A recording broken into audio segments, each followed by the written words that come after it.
एक माता पिता बेटी को पालते पोसते बड़ा करते हैं। पाल पोस करके जब वो बेटी बड़ी हो जाती है, समझदार हो जाती है, लायक बन जाती है, फिर उस बेटी को किसी और के घर की शान बना करके भेज देते हैं।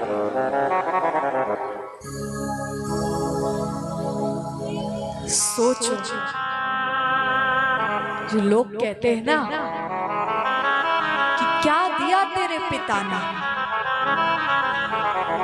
आजकल जब लोग विवाह करते हैं ना, तो विवाह करते समय एक बेटी के बाप से प्रश्न पूछा जाता है कि क्या दोगे। महाराज, ये प्रश्न पूछने से पहले एक बार अपने हृदय पे हाथ रख करके देखो, एक बार अपने दिल पे हाथ रख करके देखो, एक बार खुद से जवाब मांगो कि आज का कोई व्यक्ति अपने कपड़े होते ना, अपने कपड़े भी किसी को नहीं देता। अगर कहीं कोई ब्रांडेड कपड़ा आप लेकर के आ जाओ, 10-15 हजार का एक पैंट लेकर के आ जाओ, अगर आप कोई ब्रांडेड उसको कोई मांगे तो वो पैंट देने में भी कष्ट होता है, वो सूट वो साड़ी देने में भी कष्ट होता है।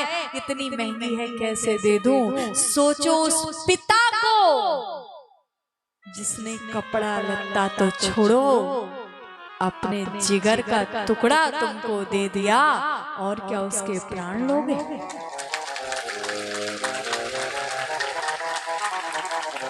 ये मामूली बात नहीं होती, ये कहने और सुनने में बहुत छोटी बात लगती है। अरे विवाह वो तो रीति है, चली आ रही है।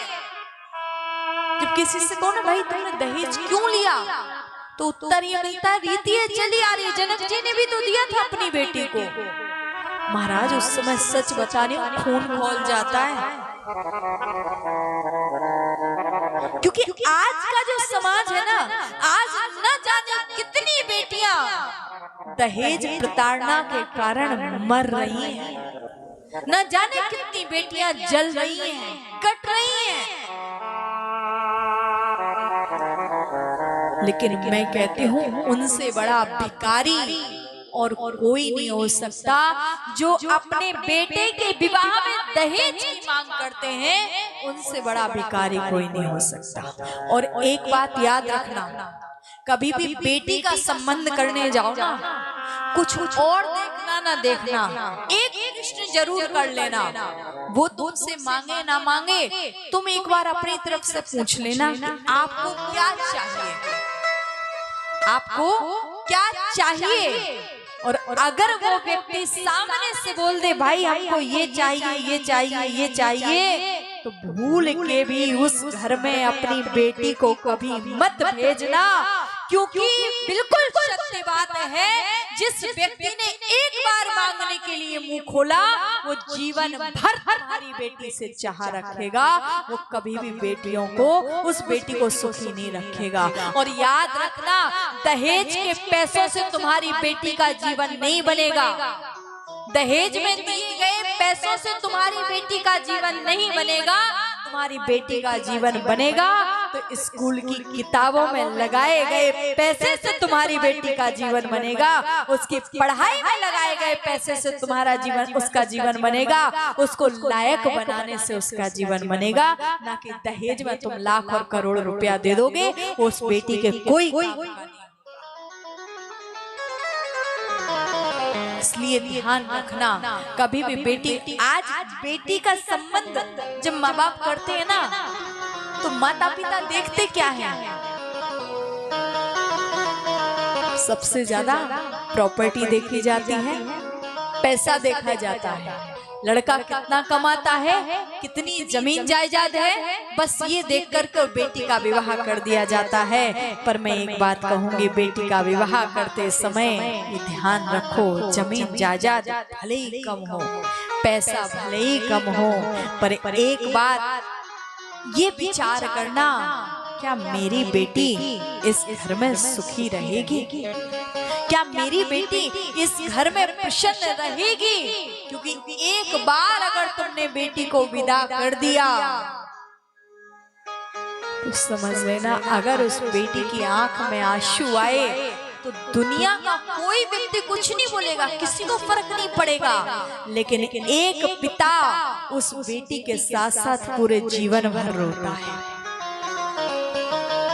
सच बात है, क्योंकि बेटियां कोई मामूली चीज नहीं है।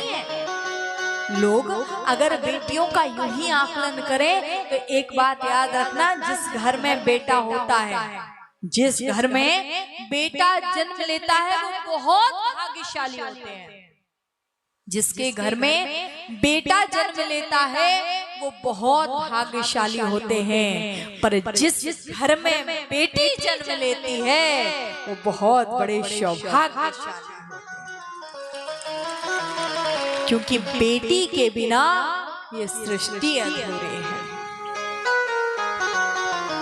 बेटा बारिश है तो बेटी पारस है, बेटा बारिश है तो बेटी पारस है, बेटा वंश है तो बेटी अंश है। बेटा बारिश है तो बेटी पारस है, बेटा वंश है तो बेटी अंश है, बेटा आन है तो बेटी शान है, बेटा मान है तो बेटी गुमान है, बेटा संस्कार है तो बेटी संस्कृति है, और बेटा दवा है तो बेटी दुआ है, बेटा अगर शब्द है तो बेटी अर्थ है। बिना बेटी के ये जग सूना है, याद रखना। बेटा जब पढ़ता है तो सिर्फ एक परिवार पढ़ता है, लेकिन बेटी जब पढ़ती है तो दो परिवार पढ़ते हैं। एक कुल की शान होते हैं बेटे, मगर दो दो कुलों को ताड़ती हैं बेटियां। एक कुल की शान होते हैं बेटे, मगर दो दो कुलों को ताड़ती हैं बेटियां। फिर भी बोए जाते हैं बेटे, उग जाती हैं बेटियां। बोए जाते हैं बेटे, उग जाती हैं बेटियां। पाले जाते हैं बेटे, पल जाती हैं बेटियां। एवरेस्ट पर ढेले जाते हैं बेटे, चढ़ जाती हैं बेटियां। ख्वाब दिखाते हैं बेटे, मगर पूरा करती हैं बेटियां। ख्वाब दिखाते हैं बेटे, मगर पूरा करती हैं बेटियां। तो रुलाते हैं बेटे तो रोती हैं बेटियां, तो रोती हैं बेटे।